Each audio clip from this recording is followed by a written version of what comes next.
O marido de Bárbara foi caçar e desapareceu sem deixar vestígios. Acontece que 50 anos depois, a família descobriu uma chocante verdade sobre isso e teve que lidar com o erro do chefe de família até o fim de suas vidas.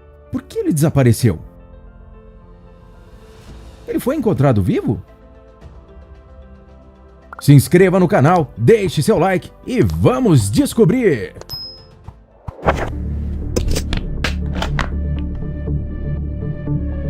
O começo.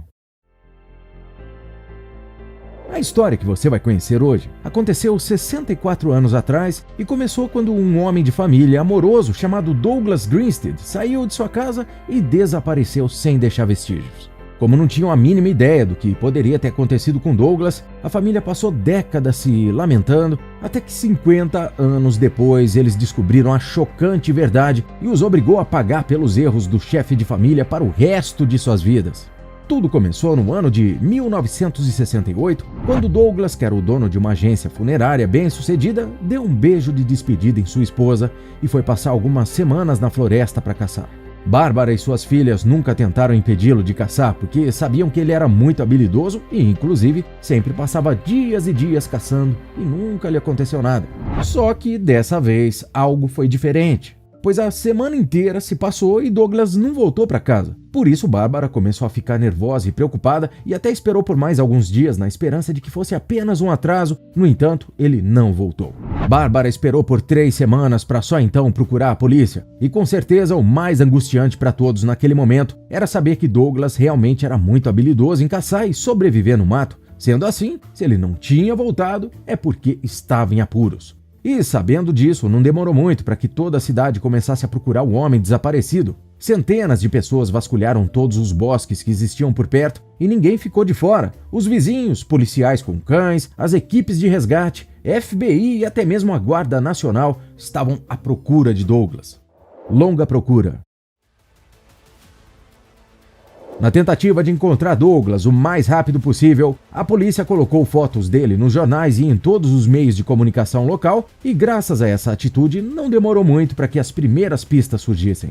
Na terceira semana de busca, com a ajuda de um helicóptero, as equipes de resgate encontraram o local onde Douglas estava acampado e lá encontraram uma tenda, licenças de caça, um saco de dormir e até mesmo o seu carro. Eles encontraram tudo que o homem tinha levado de casa, no entanto, ele parecia ter evaporado. E além disso, não foi encontrado nenhum mínimo sinal que indicasse o óbito de Douglas, o que era muito estranho.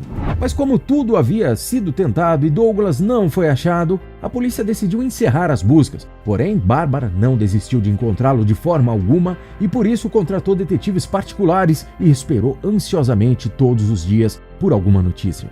Toda vez que alguém passava por nossa casa, Lynn e eu corríamos para a janela para ver se era meu pai, mas toda vez era outra pessoa. Contou Beth aos repórteres meio século depois que na época do desaparecimento do pai tinha apenas 13 anos de idade, enquanto sua irmã Lynn tinha 11.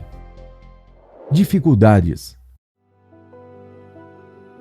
Como seu marido não voltou para casa, Bárbara foi obrigada a vender a agência funerária e se mudar com as filhas para outro lado do estado, onde ficava mais perto de seus pais. E não demorou muito para que ela encontrasse um emprego como contadora.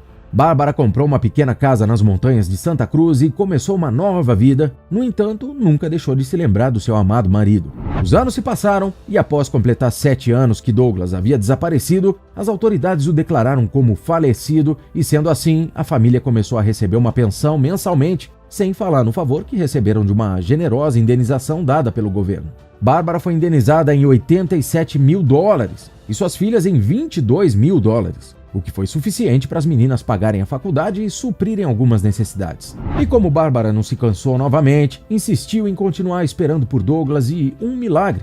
Por anos, a mulher e suas filhas se perguntaram o que poderia ter acontecido com Douglas e não aceitaram de forma alguma seu falecimento. Elas tentaram se consolar com a ideia de que Douglas teve uma amnésia e por isso não voltou para casa. Realmente, esse parecia ser o fim. E se algo não tivesse acontecido para dar uma reviravolta nessa história, com certeza os papéis do caso estariam até hoje acumulando poeira. Reviravolta. Cerca de um ano depois do desaparecimento de Douglas, um homem foi até a Previdência Social afirmando ter perdido sua carteira de identidade. Se apresentou como Richard Morley e não teve dificuldades em conseguir novos documentos. Provavelmente a família de Douglas nunca teria descoberto a verdade sem a viúva e verdadeira esposa de Richard Morley, que se aposentou e começou a receber apenas um salário e, ao se queixar na Previdência sobre isso, anos depois, recebeu uma resposta bem inusitada. A mulher foi avisada que seu marido não só estava vivo, mas que estava recebendo seu benefício há anos e até pagando seus impostos. A mulher ficou sabendo disso em maio de 2015 e ficou muito confusa, pois tinha certeza de que ele não estava vivo. Mas um investigador do FBI se interessou pelo caso e finalmente conseguiu colocar um ponto final nessa história e trazer a tão esperada verdade. E a verdade é que o falso Morley, ou seja, Douglas, havia falecido 7 meses atrás devido a uma pneumonia aos 87 anos de idade. Ele esteve vivo por todos esses anos e nunca fez questão de procurar sua esposa, filhas e nem mesmo seus pais, que também faleceram, carregando a dúvida do que poderia ter acontecido com ele. Mas o que realmente aconteceu naquela floresta em 1968 e por que ele desapareceu? Felizmente, Douglas deixou uma carta para a Previdência Social com sua assinatura, onde explicava o que tinha acontecido. Meu nome atual é Richard Morley, mas furtei a identidade dele. Recebi o nome de Douglas Grinstead quando nasci, escreveu Douglas. O FBI descobriu que o verdadeiro Richard Morley era cliente da agência funerária de Douglas, que não fez os documentos de óbito justamente para pegar a identidade dele, ou seja, tudo não passava de um plano. Em 1969, Douglas conseguiu um novo número de seguro nacional, que é um número utilizado em muitos países para a identificação dos cidadãos, e passou a viver com sua amante. No ano de 2016, um detetive foi até a casa de Bárbara e contou a ela que, na verdade, em todo aquele tempo, Douglas estava vivo, bem e inclusive estava trabalhando normalmente e ganhando seu dinheiro. A dura verdade é que Douglas não havia falecido ou se perdido na caça. Ele havia fugido com sua amante, que era uma velha conhecida da família, e morava pertinho deles. Era tão conhecida que, quando Douglas supostamente desapareceu, ela ajudou nas buscas e foi pessoalmente até a casa de Bárbara para dar apoio e conselhos, mas 3 semanas depois ela foi embora de casa, apenas deixando um pedido de divórcio para seu esposo. No entanto, isso nem passou pela cabeça de Bárbara na época. Golpe final. Ao ouvir a chocante verdade, o coração de Bárbara se despedaçou, pois ela sempre foi fiel a Douglas e era difícil entender como ele foi capaz de fazer tal coisa sem levar em consideração os 15 anos que passaram juntos. Mas isso ainda não era tudo, pois ela estava prestes a saber de outro golpe. Bárbara e suas filhas receberam um aviso da Previdência Social exigindo um reembolso de todo o dinheiro que haviam pago de pensão e indenização, o que dava muito dinheiro para elas pagarem. Felizmente, um juiz entendeu a situação, perdoou uma parte da dívida e parcelou o restante do valor para Bárbara em prestações de $10 por mês. No entanto, 2 anos depois, Bárbara acabou falecendo e o juiz anulou a decisão e disse que a dívida seria quitada com a venda da casa de Bárbara, sem lembrar que Beth, de 63 anos, estava morando lá e não teria para onde ir caso a propriedade fosse vendida.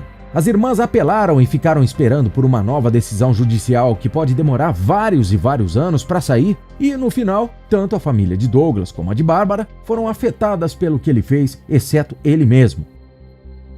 E pior que Douglas foi o marido que levou a amante para o seu casamento, porém sua esposa fez algo inacreditável a respeito. Ficou curioso para descobrir? É só clicar no link que está aparecendo aí na sua tela. Até breve!